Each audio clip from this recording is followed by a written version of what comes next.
ఇంతకుముందు వీడియోలో నేను దేవుడి పటానికి రోజు పూజ చేస్తున్నప్పుడు పైన పెడుతుంటే పువ్వులు కింద పడిపోకుండా ఉండేందుకు ఒక మంచి టిప్ చెప్పాను.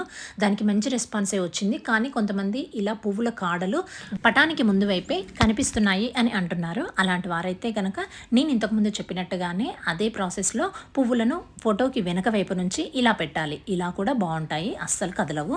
అంతేకాకుండా మరికొంతమంది అయితే దేవుడి పాదాల వైపునే పువ్వులు పెట్టాలి, పైన పెట్టకూడదు అని, అలాగే కాడలతో కూడా పూలు పెట్టకూడదు అని అనుకునే వారి కోసం అయితే రబ్బర్ బ్యాండ్ని మనము ఫోటోకి పై వైపున కాకుండా కింద వైపునే పెట్టి ఇలా పువ్వులకి ఉన్న కాడల్ని కూడా కట్ చేసుకొని ఇలా రబ్బర్ బ్యాండ్లో పెట్టేసుకోవాలి.